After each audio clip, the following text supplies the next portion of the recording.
ఇప్పుడు అంతర్జాతీయ అంశాలు, తర్వాత దేశీయ అంశాల గురించి మాట్లాడుకున్నాం. ఇంకా ప్రతి వారం మనం మాట్లాడుకున్నట్టు ప్రాంతీయ అంశాల మీద, అంటే ఇప్పుడు ప్రాంతీయ అంశాలు అంటే తెలుగు స్పీకింగ్ స్టేట్స్, ఆంధ్రాలో అండ్ తెలంగాణలో జరిగేటువంటి అంశాల మీద కొంచెం సమీక్ష చేసుకుందాం అనుకుంటున్నాం. రీసెంట్గా మనకి ఈ తెలంగాణ అసెంబ్లీలో, అంటే ప్రతిసారి ప్రభుత్వం మార్చినప్పుడు అందరూ చెప్తూ ఉంటారు, ఈ బడ్జెట్ మీద ప్రీవియస్ గవర్నమెంట్ యొక్క తప్పిదాలని పట్టుకోవడం అని చెప్పి ఒక వైట్ పేపర్ లాంటిది ఒకటి తీసుకొచ్చారు. బడ్జెట్ అలొకేషన్స్ ఎట్లా ఉన్నాయి, బడ్జెట్ ఎస్టిమేట్స్ ఎట్లా ఉన్నాయి, డీవియేషన్స్ ఏమయ్యాయి, బర్డెన్ ఎట్లాగా ఉంది. సో వీటి మీద చాలా ఒక పెద్ద చర్చ జరిగింది. వీళ్ళు చెప్తే అపోజిషన్ వాళ్ళు ఇంకోటి చెప్పారు, ఇదంతాను. బట్ ఓవరాల్గా మనం కనుక యాజ్ ఎ లే మ్యాన్, మామూలుగా కొంచెం సగటుగా అర్థం చేసుకునే వాళ్ళు అయితే చూస్తే per person per cap head మీద ఉండే బర్డెన్ నెక్స్ట్ 20 years వరకు ఎన్ని వితౌట్ మీరు లాస్ట్ టైం చెప్పినట్టు ఇన్కమ్ సపోర్ట్ లేకుండా అప్పు చేసి దాని మీద మళ్ళీ ఇది చేయడం అనేది చాలా పెద్ద ఇదిగా అయిపోయింది. అట్లాగే ఈ రీసెంట్గా లాస్ట్ వీక్ మనకి ఈనాడులో కూడాను ఆంధ్రప్రదేశ్లో స్టేట్ బారోయింగ్స్ చాలా ఇదిగా ఉన్నాయి, it's in the very bad shape అని చెప్పేసి ఒక అంశం వచ్చింది.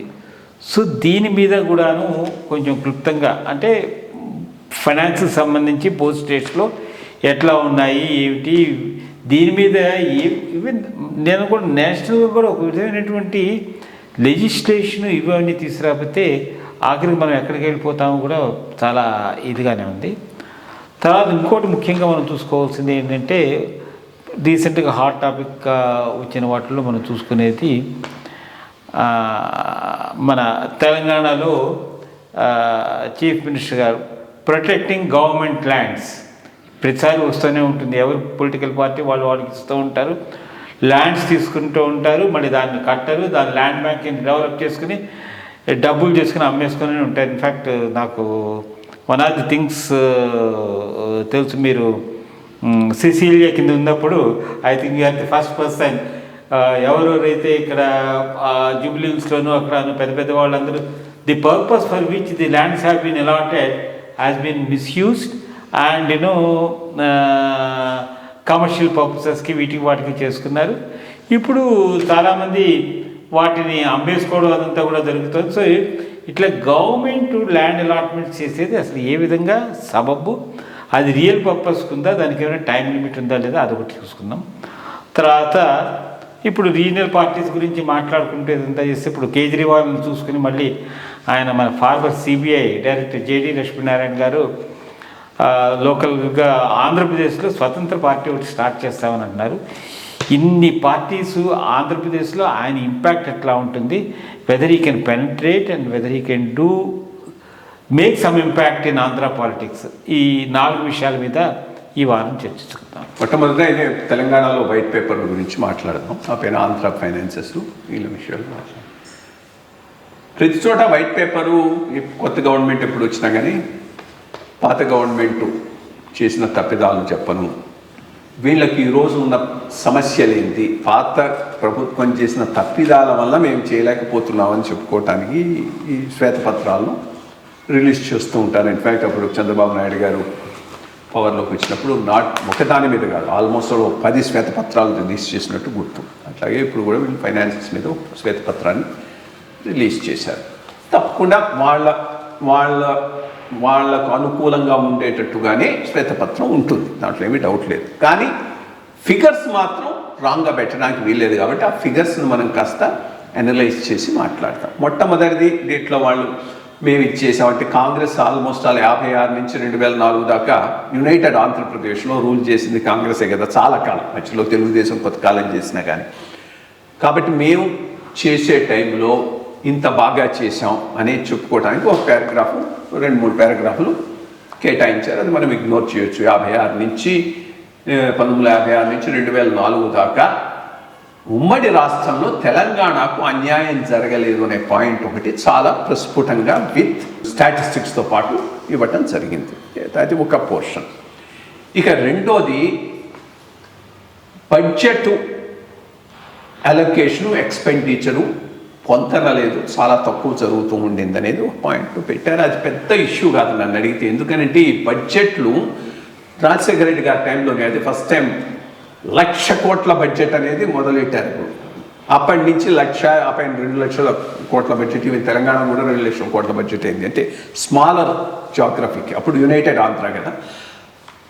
ఈ పెద్ద పెద్ద బడ్జెట్లు చూపెట్టడం అనేది ఒక పెద్ద పొలిటికల్ స్టేట్మెంట్ అయిపోయింది. అంత పెద్ద బడ్జెట్ చూపెట్టినప్పుడు న్యాచురల్లీ అక్కడ దానికి కావాల్సినంత వనరులు ఉండవు కాబట్టి బడ్జెట్లో ఎక్కువ చూపెడతారు. ఫైనల్గా వచ్చేప్పటికి ఎక్స్పెండిచర్ తక్కువ ఉంటుంది. ఆ పాయింట్ మెన్షన్ చేశారు, వ్యాలిడ్ పాయింట్. కానీ ఈ ప్రభుత్వం గత 10 సంవత్సరాల్లో చేసినది సరిగ్గా లేదని చెప్పడానికి అది పెద్ద ఇష్యూ కాదు. దాన్ని అదొక పాయింట్ మెన్షన్. రెండోది, పన్నులు వసూలు ఇంకొద్దిగా పటిష్టంగా ఉండొచ్చున్నారు. అది ఎవరికైనా మంచిదే. ఎందుకంటే ట్యాక్స్ టు జీడిపి రేషియో అంటారు. మొత్తం రాష్ట్రంలో ఉండే స్థూల ఆదాయంలో ఎంత పర్సెంట్ ట్యాక్సుల కింద వస్తూ ఉంది అని అంటే తెలంగాణలో మిగిలిన రాష్ట్రాలతో పోలి చూసుకుంటే తక్కువ ఉన్నది, 10% అంత ఉన్నది. దీన్ని పెంచవచ్చు అంటే ఎక్కువ పన్నులు వేయవచ్చు. సో అది పాజిటివ్ థింగ్. వీళ్ళు పన్నులు వేసుకోవడానికి పనికి వస్తుంది. దానివల్ల పాత ప్రభుత్వం ఏదో తప్పు చేసిందని చెప్పడానికి అదేం ఉపయోగపడదు. Most important last point is అప్పులు.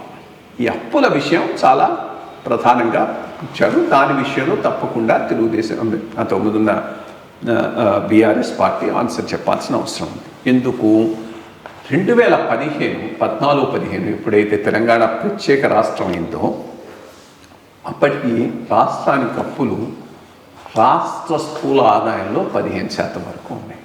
అది వీళ్ళు మొన్న పదవి విరమించే టైంకు మొత్తం 37% పెరిగాయి. 37% అంటే చాలా నార్మల్గా పెరిగినట్టు. 15 నుంచి 37, 10 ఏళ్లలో పెరిగాయంటే. దీంట్లో కూడా 2 రకాల అప్పులు ఉంటాయి. ఒకటి ఎఫ్ఆర్బిఎంకు లోబడి రిజర్వ్ బ్యాంకు ద్వారా కేంద్ర ప్రభుత్వం అనుమతితో చేసేటటువంటి అప్పులు. వాటికి వరకు ఇబ్బంది లేదు, అవి అన్ని రాష్ట్రాలు చేస్తాయి. అవి ఎంత చేయాలనేది ఎఫ్ఆర్బిఎం నామ్స్ని బట్టి ఇవ్వటం. ఈ ప్రభుత్వం చేసిన పెద్ద అన్యాయం రాష్ట్రానికి ఏంటి అంటే, ఇవి కాకుండా పెద్ద సంఖ్యలో ఆఫ్ బడ్జెట్ బారోయింగ్స్ అంటారు. ఈ కార్పొరేషన్స్ వీటి ద్వారా బ్యాంకుల నుంచి, ఫైనాన్షియల్ ఇన్స్టిట్యూషన్స్ నుంచి ఆల్మోస్ట్ 1,20,000 కోట్లు, 1,80,000 కోట్లు కొంత పే చేసి ఇప్పుడు బ్యాలెన్స్ 1,27,000 కోట్ల దాకా ఉంది. ఇది ఈ రాష్ట్రానికి పెద్ద దెబ్బ కొట్టబోతూ ఉన్నది. చేసి దేనికి ఉపయోగించారు? దీంట్లో ఆల్మోస్ట్ 70,000 కోట్లు, 90,000 కోట్ల దాకా కాళేశ్వరం ప్రాజెక్టు కిందనే ఉపయోగించారు. ఒక 30,000 కోట్ల దాకా రూరల్ వాటర్ సప్లై మీద పెట్టారు. రూరల్ వాటర్ సప్లై మీద పెట్టిన నేను తప్పు పట్టాను. ఎందుకనంటే ఒక రకంగా మొత్తం దేశంలోనే ఫస్ట్ టైం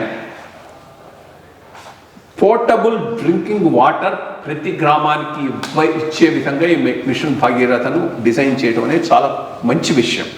అంతకుముందు ఎట్లా ఉండేది? ప్రతి గ్రామంలో సోర్స్ చూసేవాళ్ళు కాదు. అక్కడ నీళ్లున్నా లేకపోయినా ప్రతి సంవత్సరం 2 బోర్లు కొట్టి డబ్బులు వేస్ట్. దానివల్ల ప్రజలకు ఉపయోగపడేది ఏం లేదు. ఇప్పుడు సిస్టమేటిక్గా నదుల నుంచి నీళ్లు తీసుకొని ఓవర్ హెడ్ ట్యాంక్స్ కట్టి ప్రతి గ్రామానికి పోర్టబుల్ డ్రింకింగ్ వాటర్ ఇచ్చేట్టుగా చేయడం చాలా లాడబుల్ థింగ్. సో దాన్ని నేను తప్పట్టాను. రెండోది కాళేశ్వరంలో ఒకటి తెలంగాణ వరకు అప్లాండ్లో ఉంది కాబట్టి లిఫ్ట్ ఇరిగేషన్ అవసరం. దాంట్లో ఏమి లిఫ్ట్ చేయకుండా నువ్వు నీళ్ళు ఇవ్వలేవు. బట్ ఇది సరైన డిజైన్ చేశారా? కాంట్రాక్టర్ డ్రివన్గా ఈ మొత్తం ప్రాజెక్ట్ నడిచిందా అనేది దాని మీద తప్పకుండా అయితే ఎంక్వైరీ జరగాల్సిన అవసరం ఉన్నది. రెండోది, ఎవడిచ్చాడు దీనికి ఇంత డబ్బు? 70,000 కోట్లు, 80,000 కోట్లు తెలిసి దీంట్లో నుంచి ఆదాయం రాదు అని ప్రైవేటు ఫైనాన్షియల్ ఇన్స్టిట్యూషన్స్ ఎవరు ఇచ్చుండరు. తప్పకుండా పబ్లిక్ సెక్టర్ బ్యాంక్ నుంచి ఎవరి నుంచో కొట్టేశారు. అది గవర్నమెంట్ ఎందుకు బయట పెట్టలేదు నాకు అర్థం కావట్లేదు. They should have named him. A bank ఇచ్చిందో నేమ్ చేసి ఉండాలి. నేమ్ చేయటమే కాదు, ఆర్బీఐకి, గవర్నమెంట్ ఆఫ్ ఇండియాకు దీని మీద ఒక ఫార్మల్ కంప్లైంట్ లాడ్జ్ చేయాల్సిన అవసరం కూడా ఉన్నది. సో దట్ ఇంకో తడవ ఏ బ్యాంకర్ కూడా ఇటువంటి చర్య చేయడానికి భయపడేటట్టుగా, లేకపోతే ప్రజల సొమ్ముతో బ్యాంక్ మేనేజ్మెంటును పొలిటికల్ లీడర్షిప్ కుమ్మక్కైపోయి వేస్ట్ చేయడం అవుతూ ఉన్నది ఇది. సో ఈ 2 మేజర్ ఇష్యూస్. నన్ను అడిగితే ఈ 10 ఏళ్లలో వీళ్ళేమి సరిగ్గా పాలన చేయలేదనేది కరెక్ట్ కాదు, చక్కగా చేశారనేది కూడా రైట్ కాదు. చేశారు కొంత, బట్ చాలా చాలా బాగా చేయడానికి అనువైనటువంటి రాష్ట్రం తెలంగాణ. చిన్న రాష్ట్రం, కాంపాక్ట్ రాష్ట్రం, సర్ప్లస్ బడ్జెట్తో మొదలైనటువంటి రాష్ట్రం. అటువంటి రాష్ట్రాన్ని తీసుకుపోవాల్సిన పంథాలో తీసుకుపోకుండా ఈనాడు చాలా సమస్యలకు మాత్రం పాత్ర ప్రభుత్వం ప్రధానంగా ఎడ్యుకేషన్ మీద, హెల్త్ మీద సరిగ్గా ఖర్చు పెట్టలేదు. రెండు ఇంపార్టెంట్ సెక్టర్స్ మీద మరి ఎక్కడికి పోయినట్టు డబ్బులన్నీ విచ్చలవెళ్ళిగా ఎక్స్ట్రావిగెంట్గా ఖర్చు పెట్టారు, దాంట్లో ఏమీ డౌట్ లేదు. But at the same time ఇతర రాష్ట్రాలతో పోల్చి చూస్తే కొంతవరకు మెరుగే. ఇప్పుడు ఆ రూరల్ వాటర్ సప్లై మీద పెట్టినటువంటి ఎంఫసిస్ అవి మంచిదే. బట్ కాంట్రాక్టర్ డ్రివన్ స్కీమ్స్ మీద పెట్టడం అనేది మాత్రం సరైనటువంటి విధానం కాదు. ఇక ఆంధ్రాతో పోల్చేస్తే తెలంగాణ మీద 2 రెట్లు మేము ఎక్కువ చదివామన్నట్టున్నది ఆంధ్ర పరిస్థితి. మరి ఆ ఈనాడులో చెప్పిన 10 లక్షలు కరెక్టా, దానికన్నా తక్కువ, దాని మీద మళ్ళీ గవర్నమెంట్ సలహాదారు ఏదో ఒక క్లారిఫికేషన్ ఇచ్చారు, అది వదిలేద్దాం. బట్ ఇంత విచ్చలవిడిగా నువ్వు ఖర్చు పెట్టడానికి డబ్బులు ఎక్కడి నుంచి వస్తున్నాయి? 10 లక్షల కోట్లు కానీ, 8 లక్షల కోట్లు కానీ, 7 లక్షల కోట్లు కానీ రాష్ట్రం భరించే పరిస్థితి ఉందా అంటే మాత్రం లేదు. వీళ్ళకన్నా 2 ఆకులు ఎక్కువ చదివారని ఎందుకన్నానంటే, వీళ్ళు అట్లీస్టు ఎస్పీవీల ద్వారా, అదే ఈ కార్పొరేషన్స్ ద్వారా బ్యాంకుల నుంచి ఏదో అడిషనల్ లోన్స్ తీసుకొచ్చి వాటిని ఖర్చు పెట్టారు. అక్కడ ఆయన ఇంకొక స్టెప్ ముందుకు పోయి భవిష్యత్తులో ఎక్సైజ్ మీద వచ్చే ఆదాయాన్ని కూడా ఇప్పుడే డిస్కౌంట్ చేసి బ్యాంకులకు తాకట్టు పెట్టి లోన్లు తీసుకున్నారు. ఈ రకమైన ప్రభుత్వాలు ఉంటే ప్రజల నెత్తి మీద అప్పులను పెట్టడం తప్పితే వీళ్ళు చేసేది ఏమీ లేదు. ఈరోజు పప్పు బెల్లాలు బొరుగులు పంచి భవిష్యత్ తరాలకు విపరీతమైన నాశనం చేస్తూ వాళ్ళ ఇండివిజువల్ ఇమేజ్ పెంచుకోవటానికి చేస్తున్న ప్రయత్నాలుగానే అవుపిస్తూ ఉన్నాయి. ఇక జేడి లక్ష్మీనారాయణ గారి పార్టీ విషయానికి వస్తే మంచిదే. సోషలీ కన్సర్న్ ఇండివిజువల్స్ ఏ ప్రొఫెషన్ నుంచైనా కానీ వచ్చి ప్రజలకు చేయటం అనేటటువంటిది వెల్కమ్ థింగ్. కానీ స్కోప్ ఎంత ఉంది, పొలిటికల్ స్పేస్ ఉందా, దాన్ని ఆక్యుపైడ్ పొలిటికల్ స్పేస్ ఆలోచించకుండా పెడితే పెద్ద ఫలితాలు ఉండకపోవచ్చు. నేను అనుకోవటం ఇప్పుడు అది ఆంధ్రాలో అంతా ఆక్యుపైడ్ పొలిటికల్ స్పేస్. ఒక ఆర్గనైజ్ నేషనల్ పార్టీ బీజేపీకే స్పేస్ దొరకటం లేదు. సో అక్కడ ఇంకోళ్ళకు స్పేస్ దొరుకుతుందని నేను అనుకోను. రెండోది, దీనివల్ల పొలిటికల్గా పెద్దగా ఎఫెక్ట్ ఉంటుందని కూడా నేను అనుకోవటం లేదు. బేసిక్గా ఇప్పటికే ప్రజలు డిసైడ్ అయిపోయినారు. యాంటీ ఎస్టాబ్లిష్మెంట్ స్ట్రాంగ్ సెంటిమెంట్ ఉన్నది. అది తెలుగుదేశానికి కన్సాలిడేట్ అవుతున్నది, దాంట్లో ఏమీ డౌట్ లేదు. సో అది ఒక టైంలో ఆ స్పేస్ కొంతవరకు ఆక్యుపై చేసుకునే అవకాశం పవన్ కళ్యాణ్ గారికి ఉండింది. విత్ బీజేపీ సపోర్ట్ ముందుకు పోయితే అది చేయలేదు. ఆయన ఆ స్పేస్ను తెలుగుదేశానికి వదిలేశాడు.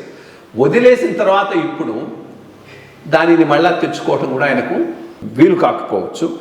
సో ఇది ఐ థింక్ అడ్వాంటేజ్ తెలుగుదేశంగానే రాజకీయం నడవబోతూ ఉన్నది. చూడాలి ఏ సైడ్కి పోతుంది అనేది. Thank you. ధన్యవాదాలు.